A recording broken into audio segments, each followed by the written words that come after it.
Terpujilah Allah Bapa Tuhan kita Yesus Kristus. Ia memberkati kita dengan segala berkat rohani di dalam surga, karena kita bersatu dengan Kristus. Sebab oleh kematian Kristus kita dibebaskan oleh Allah, berarti Ia sudah mengampuni kita dari dosa-dosa kita. Tuhan beserta saudara sekalian. Dan besertamu juga. Pertolongan kita adalah di dalam nama Tuhan pencipta langit, bumi, dan segala isinya. Tuhan yang tidak pernah meninggalkan hasil perbuatan tangannya. Turunlah ke atas kita sekalian kasih karunia dan damai sejahtera dari Allah Bapa, Putra, dan Roh Kudus. Terpujilah Allah dan Bapa Tuhan kita Yesus Kristus, yang dalam Kristus telah mengaruniakan kepada kita segala berkat rohani di dalam surga. Mari bersama kita memuji Tuhan dari PPR nomor 16, Puji Nama Tuhan.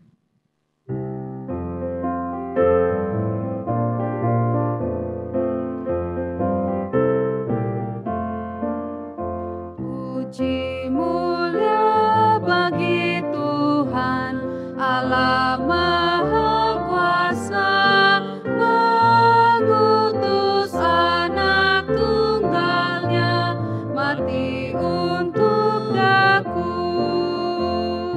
Puji namanya, puji namanya, puji muliakan namanya.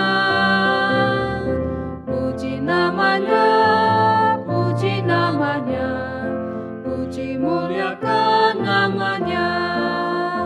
Nama Tuhan Maha Tinggi, mulia dan suci, kini duduk di tahtanya, malaikat menyembah. Puji namanya, puji namanya, puji muliakan namanya. Puji namanya, puji namanya, puji muliakan namanya.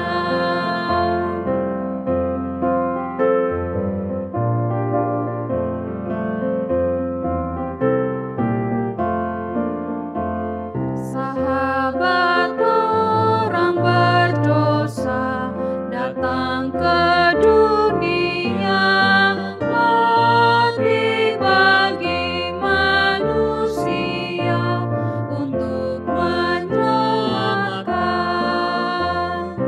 Puji namanya, puji namanya, puji muliakan namanya. Puji namanya, puji namanya, puji muliakan namanya. Jemaat yang terkasih dalam Tuhan, mari bersama kita akan baca introitus dari Yesaya 53 ayat 3 sampai 5. Kita akan baca secara bertanggapan.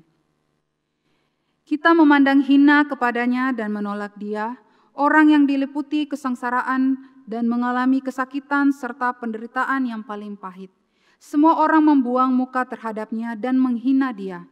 Ia tidak masuk hitungan. Namun sebenarnya penyakit kita yang ditanggungnya, kesengsaraan kita yang dideritanya. Kita mengira bahwa ia dikutuk Allah dan dihukum karena dosa-dosanya. Padahal ia ditikam karena segala dosa kita. Ia diremukkan karena segala kejahatan kita. Dia menanggung hukuman supaya kita memperoleh keselamatan. Ia terluka oleh cambukan supaya oleh segala bilur-bilurnya kita disembuhkan. Jemaat yang terkasih dalam Tuhan, mari pada saat ini kita datang ke hadapan Tuhan, kita merendahkan hati kita, diri kita di hadapannya. Kita mengakui segala dosa dan kesalahan kita di hadapannya. Mari sebelum kita berdoa, mari kita menyanyi dari PPR nomor 59, Hanya Oleh Darah Yesus.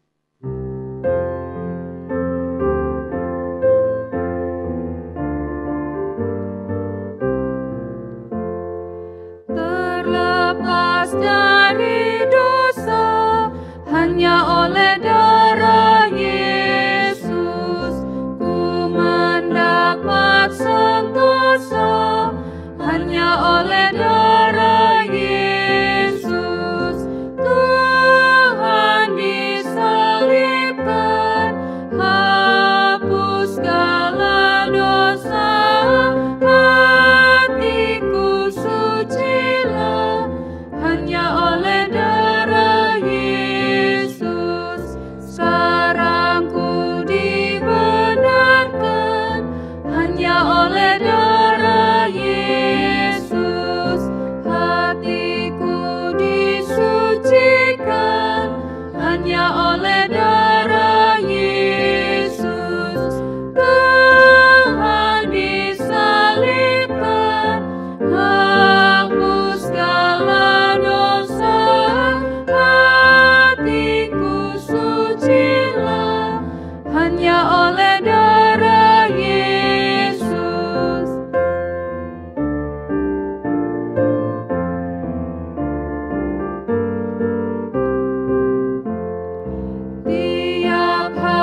hanya oleh darah Yesus hatiku disucikan, hanya oleh darah Yesus Tuhan disalibkan, hapus segala dosa, hatiku sucilah, hanya oleh darah Yesus. Allah mengutus anaknya ke dalam dunia ini bukan untuk menghukum dunia, melainkan untuk menyelamatkannya. Dan semua yang percaya bahwa Ia, anak Allah, berkuasa menyelamatkan mereka, memperoleh hidup yang kekal. Mereka yang tidak percaya dan tidak taat kepadanya tidak akan melihat surga, melainkan murka Allah tinggal di atas mereka. Dengan keyakinan ini, marilah kita datang membawa segala dosa dan kesalahan kita. Mari kita berdoa. Ya Tuhan Allah kami yang bertata di dalam kerajaan surga yang mulia. Terima kasih untuk kasih-Mu yang besar bagi kami, sehingga kami diselamatkan dari hukuman atas segala dosa-dosa yang kami perbuat. Terlalu banyak kejahatan dan dosa yang berulang kami perbuat di hadapan-Mu, yang menyimpang dari kebenaran-Mu. Namun Engkau dengan penuh kasih sayang-Mu mau menerima kami dan menyelamatkan kami.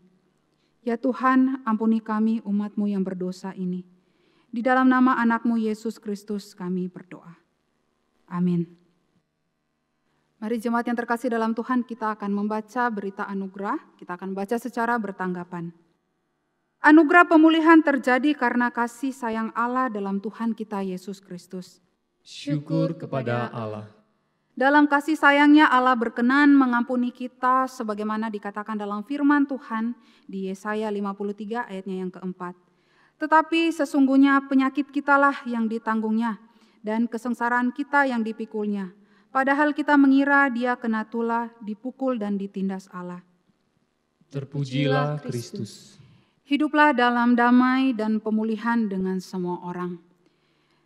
Jemaat yang terkasih dalam Tuhan, mari juga bersama kita akan baca petunjuk hidup baru. Kita akan baca secara bertanggapan. Di dalam damai dengan semua orang, biarlah setiap kita diingatkan kembali oleh firman Allah, seperti dalam Yesaya 53 ayat yang kelima yang berbunyi. Tetapi Dia tertikam oleh karena pemberontakan kita, Dia diremukkan oleh kejahatan kita. Ganjaran yang mendatangkan keselamatan bagi kita ditimpakan kepadanya, dan oleh bilur-bilurnya kita menjadi sembuh. Taruhlah itu di hatimu, renungkanlah dan lakukanlah sepanjang hidupmu. Mari bersama kita menyanyi dari PPR bagian biru nomor 338, Memandang Salib Rajaku. Dunia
Jemaat yang terkasih dalam Tuhan, mari pada saat ini kita akan bersama berdoa syafaat.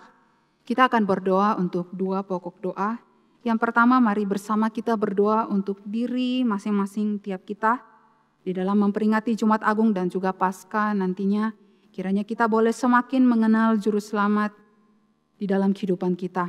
Meski peringatan Jumat Agung dan juga Paskah tahun ini berbeda, namun biarlah ini tidak jadi penghalang bagi kita untuk mengenang akan kematian dan kebangkitan Kristus. Terlebih lagi biarlah iman kita boleh semakin bertumbuh di dalamnya. Yang kedua, mari kita terus berdoa untuk situasi dan kondisi negara kita yang kian hari makin berat karena adanya wabah virus corona. Kita berdoa kiranya Tuhan yang campur tangan memberikan pemulihan bagi bangsa dan negara kita melalui setiap usaha pemerintah dan para tenaga medis, sehingga masa-masa ini boleh cepat berlalu. Mari bersama jemaat Tuhan kita tundukkan kepala kita berdoa. Bapa kami di dalam surga, kami bersyukur untuk pemeliharaan-Mu yang nyata sampai saat ini kami rasakan. Terima kasih untuk kasih-Mu yang besar Tuhan. Kami boleh hidup sampai saat ini. Kami boleh melakukan berbagai kegiatan aktivitas kami. Itu semua karena penyertaan Tuhan, karena kasih Tuhan di dalam kehidupan kami. Tuhan, pada saat ini kami datang ke hadapan-Mu Tuhan. Kami mengingat kembali Tuhan akan pengorbanan-Mu yang begitu besar dalam kehidupan kami. Kami berdoa untuk diri setiap kami, biarlah Tuhan melalui Jumat Agung tahun ini dan juga Paskah yang akan kami rayakan nantinya, kiranya Engkau Tuhan yang akan tolong setiap kami supaya kami boleh semakin mengenal Engkau Tuhan di dalam kehidupan kami. Kami semakin mengenal akan Juru Selamat kami yang hidup di dalam hidup kami. Tuhan, kami berdoa biarlah meskipun Jumat Agung ataupun Paskah tahun ini berbeda dari tahun-tahun sebelumnya, tetapi biarlah itu tidak menjadi penghalang bagi kami Tuhan untuk datang kepada Engkau, untuk mengenal Engkau di dalam kehidupan kami. Terima kasih ya Tuhan, mampukan kami Tuhan untuk semakin dekat dengan Engkau, untuk mengenal Engkau lebih dalam lagi. Tuhan, saat ini kami juga berdoa untuk bangsa dan negara kami Tuhan. Kami terus berdoa untuk situasi dan kondisi yang kian hari makin berat Tuhan karena adanya virus corona Tuhan. Kami berdoa kiranya Engkau Tuhan yang campur tangan, Engkau memberikan pemulihan bagi bangsa dan negara kami.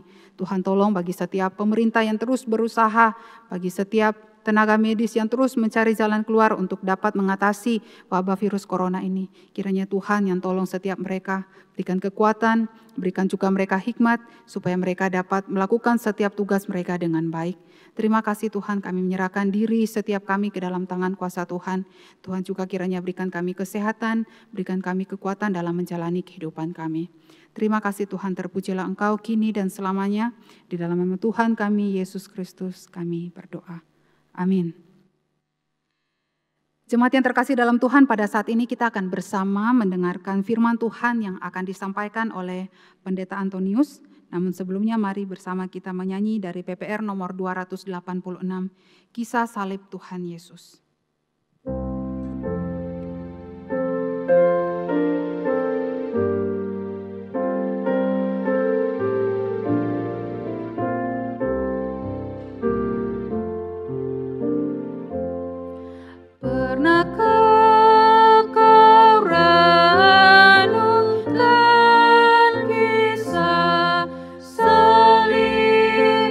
Tuhan Yesus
Kepada hambanya waktu dan tempat dipersilakan.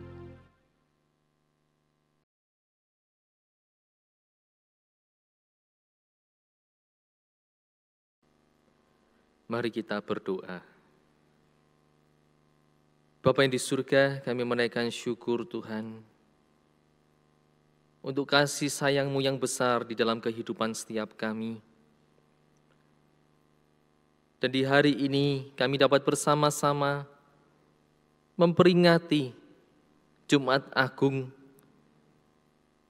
di mana Tuhan Yesus mati bagi kami di kayu salib. Tuhan, biarlah saat ini kami telah memuji memuliakan nama-Mu, dan kami saat ini akan bersama-sama membaca merenungkan sebagian firman Tuhan. Tuhan yang menolong menyertai setiap kami, sehingga melalui pembacaan dan perenungan firman Tuhan ini, kami semua beroleh berkat. Tuhan, tolong hamba-Mu yang menyampaikannya di dalam keterbatasan hamba-Mu, juga kami yang mendengarkannya di dalam keterbatasan kami mendengarkan. Terima kasih Tuhan, kami menyerahkan jam pemberitaan firman Tuhan dari awal sampai akhirnya. Hanya di dalam nama Tuhan kami, Yesus Kristus, kami berdoa. Amin. Shalom, Bapak Ibu Saudara-saudara yang terkasih di dalam Tuhan. Di hari Jumat Agung ini, Bapak Ibu Saudara sekalian, kita boleh diingatkan untuk kita mengenang kasih Tuhan yang begitu besar di dalam kehidupan kita. Dan untuk itu saya mengajak kita bersama-sama akan merenungkan sebuah tema, yaitu tema yang berkaitan dengan ayat yang akan kita baca nanti, yaitu ketakutan yang tidak beralasan. Untuk itu saya mengajak kita membuka bagian firman Tuhan sebagai dasar perenungan kita. Kita akan membukanya dari Injil Yohanes 11 ayat yang ke-45 sampai dengan 57. Yohanes 11 ayat 45 sampai dengan 57. Namun nanti kita akan membacakannya sampai dengan ayat yang ke-53 saja. Dan saya mengajak kita membacakannya silih berganti. Saya akan baca terlebih dahulu, Bapak Ibu Saudara-saudari sekalian meresponi ayat selanjutnya. Yohanes 11 mulai ayat 45. Judul bagian ini adalah persepakatan untuk membunuh Yesus. Demikian bunyi firman Tuhan. Banyak di antara orang-orang Yahudi yang datang melawat Maria dan yang menyaksikan sendiri apa yang telah dibuat Yesus, percaya kepadanya. Tetapi ada yang pergi kepada orang-orang Farisi dan menceritakan kepada mereka apa yang telah dibuat Yesus itu. Lalu imam-imam kepala dan orang-orang Farisi memanggil mahkamah agama untuk berkumpul, dan mereka berkata, "Apakah yang harus kita buat? Sebab orang itu membuat banyak mujizat. Apabila kita biarkan dia, maka semua orang akan percaya kepadanya, dan orang-orang Roma akan datang dan akan merampas tempat suci kita serta bangsa kita." Tetapi seorang di antara mereka, yaitu Kayafas, imam besar pada tahun itu, berkata kepada mereka, "Kamu tidak tahu apa-apa, Dan kamu tidak insaf bahwa lebih berguna bagimu jika satu orang mati untuk bangsa kita daripada seluruh bangsa kita ini binasa." Hal itu dikatakannya bukan dari dirinya sendiri, tetapi sebagai imam besar pada tahun itu, ia bernubuat bahwa Yesus akan mati untuk bangsa itu. Dan bukan untuk bangsa itu saja, tetapi juga untuk mengumpulkan dan mempersatukan anak-anak Allah yang tercerai-berai. Mulai dari hari itu, mereka sepakat untuk membunuh dia. Demikianlah pembacaan firman Tuhan. Bapak Ibu Saudara, berkaitan dengan tema yang akan kita renungkan di hari Jumat Agung ini, ketakutan yang tidak beralasan. Bapak Ibu Saudara, kalau 2 bulan terakhir ini, kurang lebih 2 bulan terakhir ini kita bersama-sama memperhatikan kondisi di sekeliling kita, Bapak Ibu Saudara, saya yakin kita semua tahu bahwa di sekeliling kita saat ini sedang ada ketakutan Bapak Ibu Saudara terhadap yang namanya wabah virus corona. Nah Bapak Ibu Saudara sekalian, kalau kita memperhatikan kurang lebih 2 bulan terakhir ini, kalau terjadi yang namanya ketakutan Bapak Ibu Saudara, kekhawatiran saat kita mungkin berdekatan dengan orang lain, saat kita mungkin keluar rumah, kita bertemu dengan orang banyak. Bapak Ibu Saudara sekalian, saya katakan itu ketakutan yang beralasan Saudara. Ketakutan yang ada sebabnya. Dan boleh dikatakan ketakutan yang wajar. Karena memang kita juga takut, kita juga khawatir dengan adanya wabah virus corona ini. Sehingga seperti gambar yang saya berikan Bapak Ibu Saudara sekalian, ini adalah himbauan juga dari pemerintah supaya masing-masing kita ini menjaga jarak satu dengan yang lain. Kalau di sana gambar yang tertera kurang lebih 2 meter jaraknya satu dengan yang lain. Sehingga penerapannya kalau kita lihat di beberapa gambar yang saya berikan sebagai contoh, contohnya kalau orang sedang antri Bapak Ibu Saudara sekalian, mungkin antri mau membayar sesuatu atau antri di loket, di kasir dan sebagainya, juga harus dikasih jarak. Atau contoh yang lain Bapak Ibu Saudara sekalian saat mungkin duduk di tempat keramaian atau duduk di kendaraan umum, di transportasi umum, juga harus diberi jarak supaya apa? Tadi mencegah penularan penyebaran wabah virus corona ini Bapak Ibu Saudara. Nah Bapak Ibu Saudara, kalau kita bersama-sama memperhatikan kurang lebih 2 bulan terakhir ini terjadi kasus demikian dan orang-orang menjaga jarak satu dengan yang lain, Bapak Ibu Saudara itu sesuatu yang wajar. Ketakutan yang boleh dikatakan ketakutan yang beralasan. Rasa khawatir yang wajar ada penyebabnya. Penyebabnya apa? Ada virus yang berkembang begitu cepat, menular begitu cepat, sehingga orang wajar saja kalau khawatir dan takut.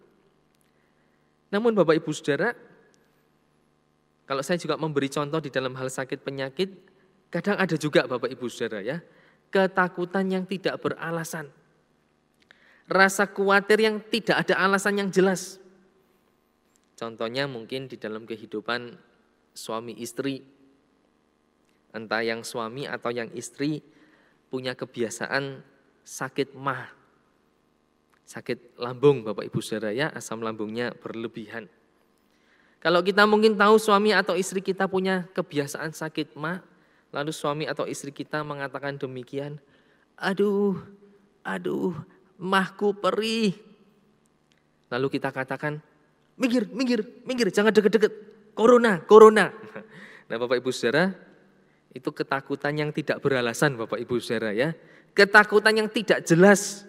Kenapa? Karena memang sudah tahu suami atau istri kita punya kebiasaan sakit mah. Sehingga bisa membedakan Bapak Ibu ya, ada ketakutan yang beralasan, ada ketakutan yang tidak beralasan. Dan kalau kita membaca bagian firman Tuhan ini Bapak Ibu Saudara yang terkasih, saya juga mengatakan bahwa yang terjadi di dalam bagian firman Tuhan yang kita baca ini adalah sikap dari imam-imam kepala dan orang-orang Farisi yang saya katakan mereka ini memiliki ketakutan yang tidak beralasan. Ketakutan yang tidak punya alasan yang jelas. Kalau kita lihat gambar ini cuplikan dari film The Passion of the Christ. Itulah gambarannya Bapak Ibu Saudara ya, orang-orang Farisi, imam-imam kepala, mungkin juga dikatakan ahli Taurat dengan jubahnya yang menandakan mereka adalah orang yang sosok rohaniwan. Dan kita tahu Bapak Ibu Saudara di sepanjang bagian Injil yang kita baca, kitab-kitab Injil, mereka ini adalah musuh abadi, musuh bebuyutan dengan pribadi Yesus sendiri. Mereka selalu mengkritik Yesus, menyerang Yesus, mencari kesalahan Yesus. Dan sepanjang pelayanan Yesus, mereka yang terus merongrong, bahkan sampai Yesus disalibkan juga karena tindakan-tindakan mereka. Bapak Ibu Saudara, kenapa di bagian ini saya mengatakan sesuai tema kita ini ketakutan yang tidak beralasan. Bapak Ibu Saudara sekalian, ketakutan yang tidak beralasan itu karena apa Bapak Ibu Saudara? Kenapa saya mengatakan demikian? Karena Bapak Ibu Saudara, kalau kita melihat di dalam bagian ayat-ayat ini, yang pertama Bapak Ibu Saudara sekalian, karya Allah itu menakutkan orang yang berdosa. Bahwa karya Allah sendiri, Bapak Ibu Saudara sekalian, karya Allah sendiri itu akan membuat rasa takut di dalam diri dan kehidupan orang-orang yang berdosa. Orang-orang yang tidak mengenal Tuhan akan takut dengan karya Allah. Bapak Ibu Saudara, hari ini saya seringkali menjumpai cukup banyak orang yang justru Bapak Ibu Saudara mengatakan kepada saya, kepengen melihat mujizat. Bahkan ada yang pernah bertanya kepada saya, apakah di gerejamu ada mujizat? Apakah di gerejamu setiap minggu ada pertunjukan yang spektakuler, mujizat-mujizat kesembuhan dan sebagainya? Dan waktu saya ditanya, saya katakan terus terang Bapak Ibu Saudara ya, tidak ada ya yang spektakuler-spektakuler seperti itu. Dan saya tanya kenapa? Orang ini mengatakan, saya kepengen melihat gereja yang seperti itu. Jadi kalau di gereja ada setiap minggunya ada kegiatan yang spektakuler, ada mujizat, ada kesembuhan. Wah, betapa senang katanya ya kalau datang ke gereja yang demikian. Nah Bapak Ibu Saudara, ini saya kontraskan Bapak Ibu Saudara ya. Kalau hari ini ada orang yang demikian Bapak Ibu, senang melihat mujizat, kepengen melihat mujizat. Justru kalau kita membaca di bagian firman Tuhan ini Bapak Ibu Saudara, berbanding terbalik dengan imam-imam kepala orang-orang Farisi. Bapak Ibu Saudara, kisah yang kita baca tadi ini adalah sambungan kalau kita membaca di ayat-ayat sebelumnya. Saya bacakan mulai ayat 45 Bapak Ibu Saudara. Banyak di antara orang-orang Yahudi yang datang melawat Maria, karena pada waktu itu Bapak Ibu Saudara ada peristiwa Lazarus mati, namun Yesus membangkitkan Lazarus. Nah, orang banyak yang melihat Bapak Ibu Saudara sekalian, di sana dikatakan ayat 45, orang-orang banyak itu, orang-orang Yahudi itu yang menyaksikan Yesus membangkitkan Lazarus, itu banyak yang percaya kepada Yesus. Namun Bapak Ibu Saudara, kalau kita lanjutkan ayat 46, ternyata dikatakan juga di sana, ternyata ada sebagian yang tidak percaya. Dan yang tidak percaya ini memberi laporan kepada orang-orang Farisi. Dan satu runtutan Bapak Ibu Saudara ya, lapor kepada orang-orang Farisi, lapor kepada imam-imam kepala. Akhirnya imam-imam kepala dan orang-orang Farisi berkumpul memanggil mahkamah agama mereka dan mereka membahas persoalan ini. Persoalan tentang apa? Kalau Bapak Ibu Saudara membaca di ayat 47, bagian B Bapak Ibu Saudara ya. Mereka berkumpul dan mereka membahas apakah yang harus kita perbuat sebab orang itu membuat banyak mujizat. Ayat 48, apabila kita membiarkan dia, maka semua orang akan percaya kepadanya dan orang-orang Roma akan datang dan akan merampas tempat suci kita serta bangsa kita. Bapak Ibu Saudara sekalian, imam kepala, orang Farisi, mahkamah agama, mereka berunding dan mereka mengatakan, apa yang sudah kita perbuat ini, kita membiarkan orang itu, membiarkan Yesus terus melakukan mujizat keajaiban. Jadi beda Bapak Ibu Saudara ya, saya ceritakan orang yang bertanya kepada saya, kepengen melihat mujizat, apa di gerejamu ada mujizat? Sebaliknya Bapak Ibu Saudara, imam kepala, orang Farisi, termasuk di dalamnya ahli Taurat dan sebagainya, mahkamah agama, justru di hadapan mereka, mereka bisa melihat mujizat demi mujizat yang Yesus lakukan. Justru itu membuat mereka merasa takut, membuat mereka merasa tidak aman. Kenapa Bapak Ibu Saudara? Nah di sini kalau kita lihat sebetulnya ada dua macam rasa tidak aman mereka Bapak Ibu Saudara. Yang pertama Bapak Ibu Saudara sekalian, ketokohan mereka Bapak Ibu sebagai tokoh-tokoh agama, sebagai pemimpin agama, mereka takut tersaingi oleh Tuhan Yesus sendiri. Dan mereka juga katakan, Apa yang terjadi nanti kalau orang ini membuat mujizat terus?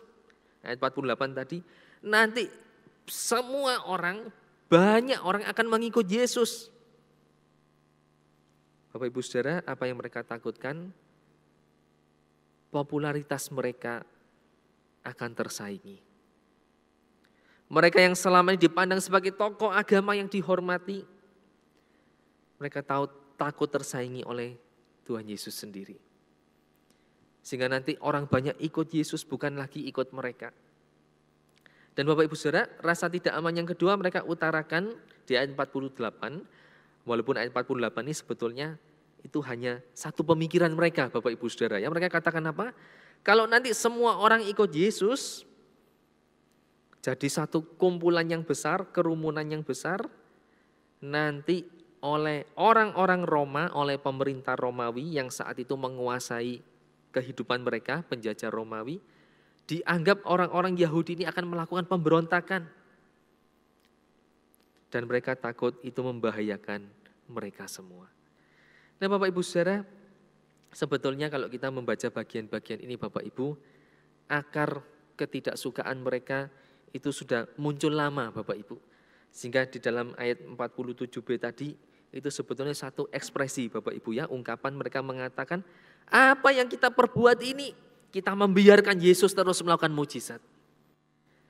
Karena kalau kita lihat di dalam Injil Yohanes Bapak Ibu Saudara, mulai di Yohanes 5 ayat 1 sampai 18, mungkin kalau melihat gambar ini Bapak Ibu Saudara ada yang mengingatnya peristiwa apa ini? Ini peristiwa Yesus melakukan mujizat penyembuhan di kolam Bethesda. Nah Bapak Ibu Saudara, di dalam peristiwa Yesus melakukan mujizat penyembuhan di kolam Bethesda ini, kalau kita baca ayat 18, Yohanes 5 ayat 18, di sana sudah dikatakan Bapak Ibu Saudara, imam-imam kepala, orang Farisi, termasuk orang-orang Yahudi di sana, semuanya ada ahli Taurat juga di dalamnya. Mereka bersepakat, mereka mau membunuh Yesus. Karena apa? Mereka menganggap Yesus ini melanggar peraturan Sabat. Dan Bapak Ibu Saudara, kalau kita membaca sepanjang kitab Injil atau di Injil Yohanes ini, berulang kali Yesus melakukan mujizat, berulang kali Yesus melakukan mujizat. Dan mereka juga semakin jengkel, semakin marah terhadap Yesus. Sampai pada bagian ini puncaknya Bapak Ibu Saudara. Puncaknya mereka mengatakan apa? Apa yang sudah kita perbuat, kita mendiamkan saja Yesus selama ini. Dan dia melakukan banyak mujizat. Nah Bapak Ibu Saudara, kenapa saya katakan ini ketakutan yang tidak beralasan Bapak Ibu Saudara. Jadi kalau kita melihat poin kita ini Bapak Ibu, saya mengatakan bahwa karya Allah itu menakutkan bagi orang yang berdosa. Pekerjaan Tuhan itu membuat rasa tidak aman, membuat rasa takut bagi orang yang tidak percaya kepadanya, bagi orang yang tidak mau hidup sesuai dengan firman Tuhan dan kehendak Tuhan. Bapak Ibu Saudara, saya pernah memberikan nasihat-nasihat firman Tuhan, memberikan ayat-ayat firman Tuhan kepada orang yang memang belum mengenal Tuhan waktu itu.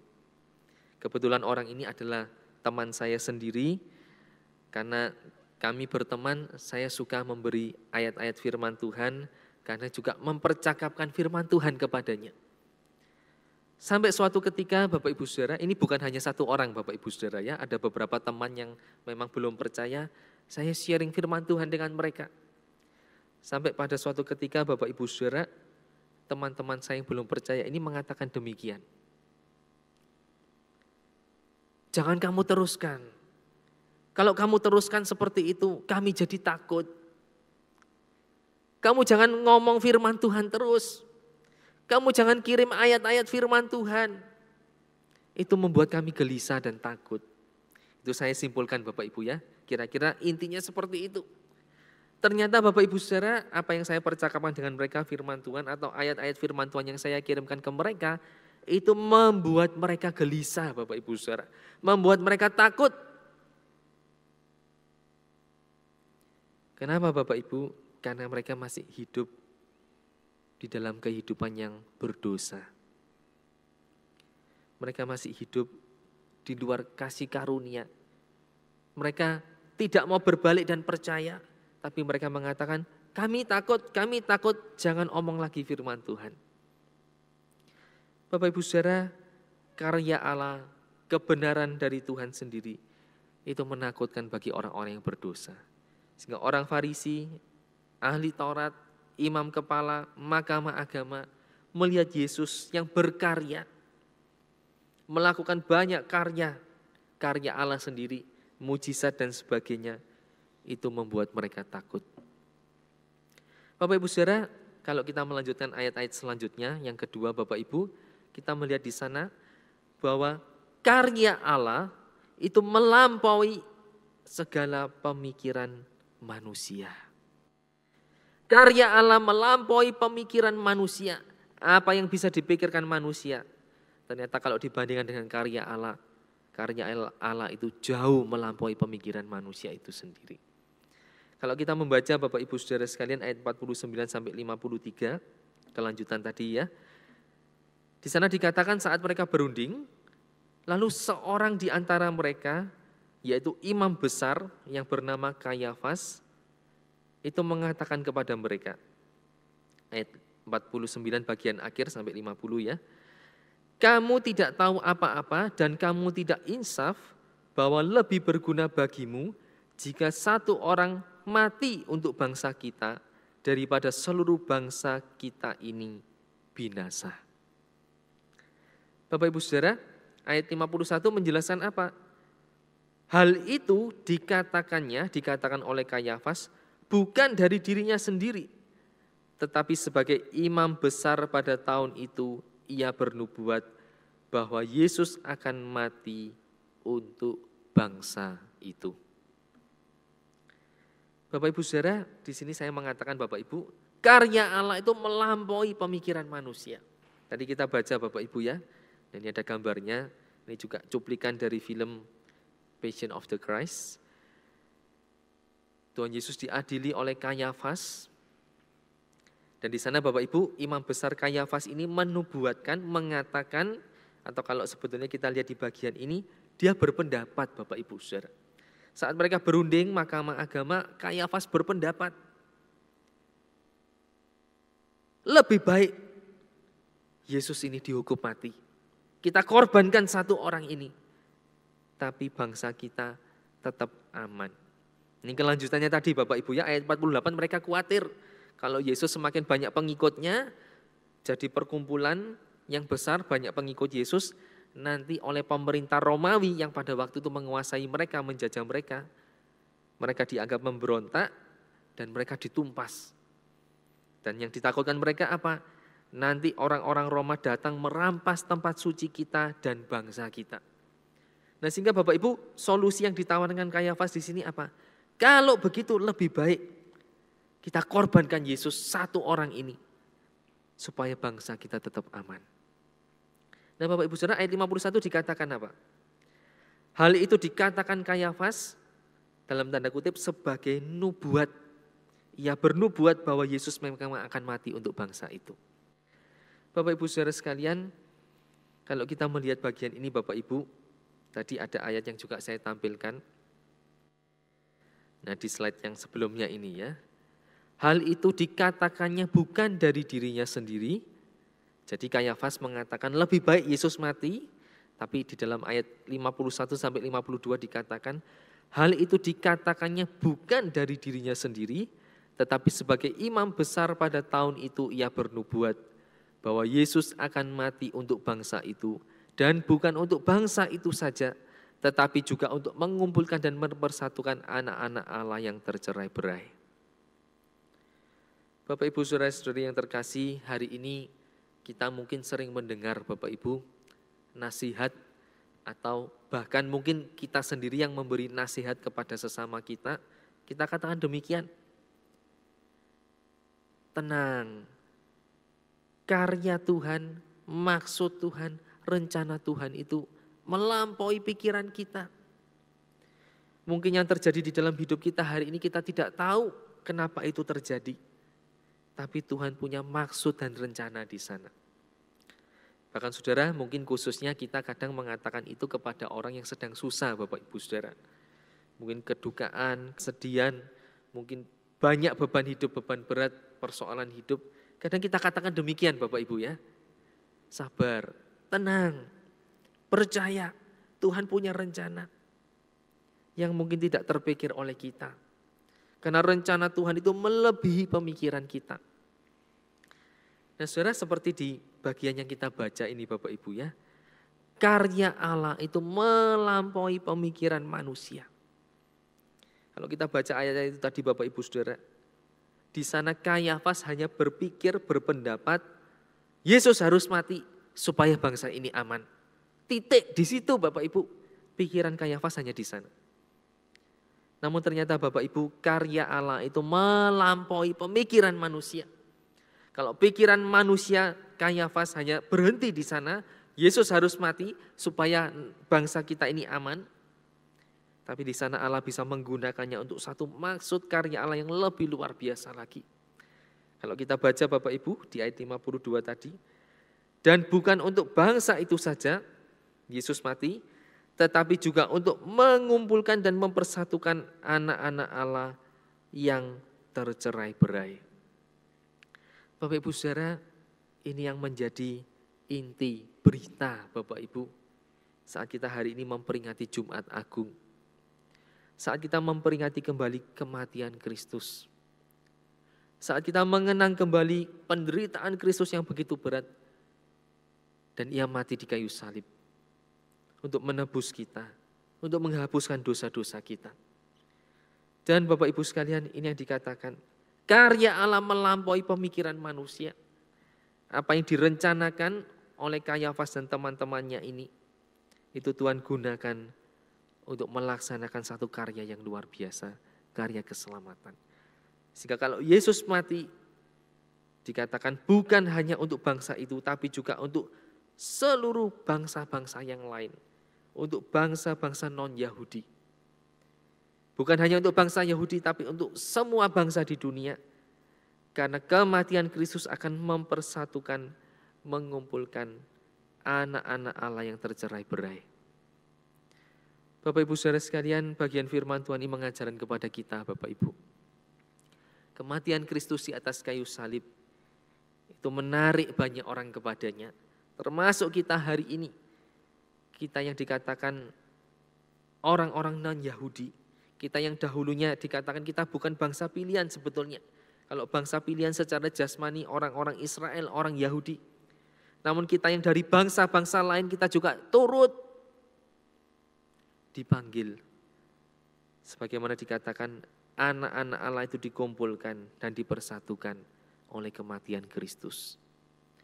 Hari ini Bapak Ibu Saudara sekalian, kita semua menjadi anak-anak Tuhan. Kita menjadi orang percaya, kita menjadi orang Kristen dan pengikut Kristus. Semuanya karena anugerah Tuhan yang luar biasa. Karena kematian Kristus di atas kayu salib, kita ditebus, kita diampuni dari dosa-dosa kita. Dan kita beroleh hak istimewa menjadi anak-anak Tuhan. Bapak Ibu Saudara, biar melalui perenungan firman Tuhan ini kita diingatkan. Bagaimana kita mengenang, memperingati penderitaan, kesengsaraan dan kematian Kristus.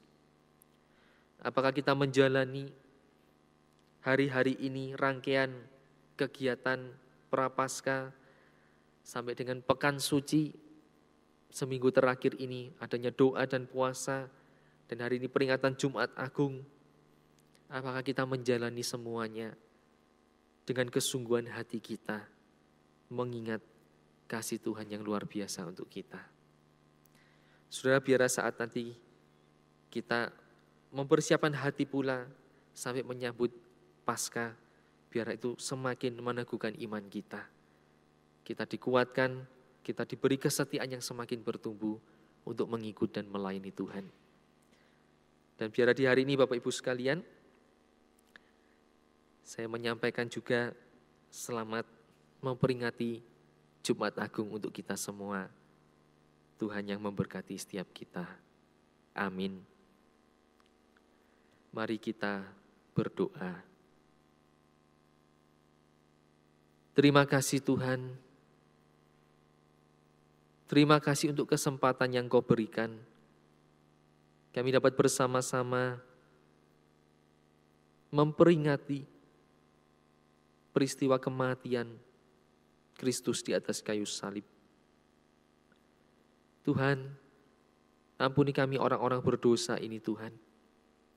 Biar kami semakin menyadari betapa kami ini sangat berdosa dan betapa kami membutuhkan pertolongan Tuhan.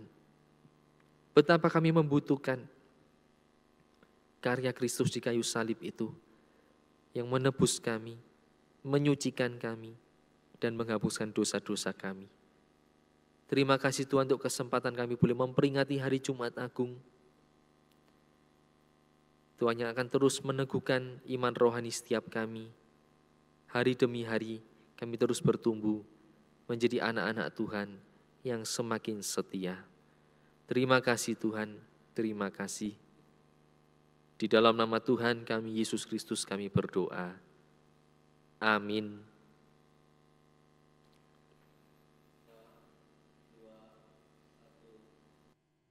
Jemaat yang terkasih dalam Tuhan, kita bersyukur untuk firman Tuhan yang sudah kita dengarkan bersama. Untuk itu mari bersama kita meresponi firman Tuhan dengan menyanyi dari PPR nomor 348, Hidup bagi Tuhan.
Nyanyikan baitnya yang ketiga, setiap waktu kerja bagi Dia.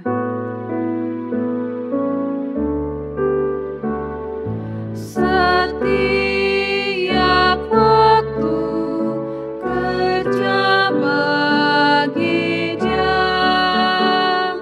segenap nagaku hanya baginya. Meski ku susah, ku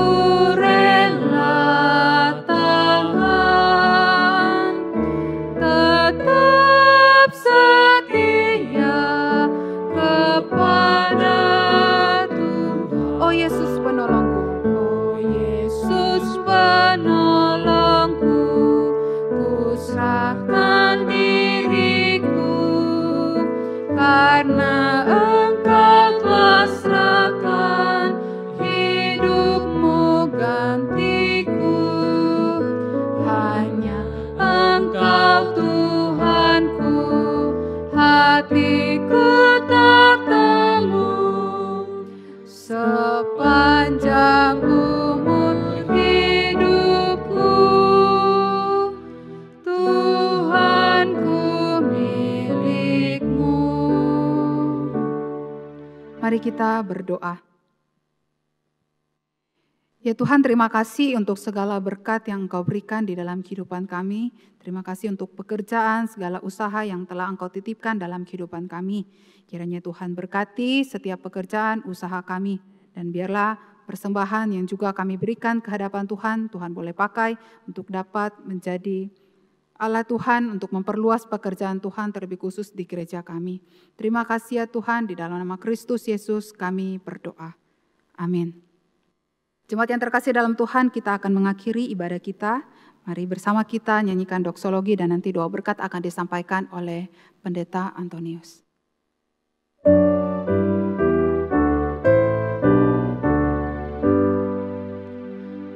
Puji Allah Bapa Putra, puji Allah Roh Kudus, ketiganya yang esa, pohon selamat sumber berkat.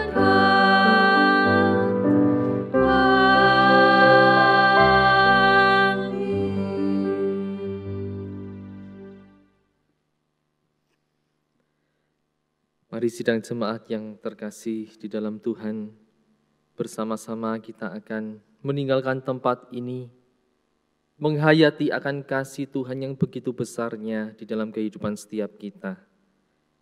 Dan biarlah melalui peringatan Jumat Agung ini, kasih kita, cinta kita, kesetiaan kita mengikut Tuhan semakin bertumbuh. Dan terimalah berkat yang dari Tuhan. Kasih karunia dan damai sejahtera yang datangnya dari Allah yang Tritunggal, Allah Bapa, Putra, dan Roh Kudus, senantiasa menaungi menyertai kehidupan kita sekalian, mulai dari saat ini sampai selama-lamanya. Amin.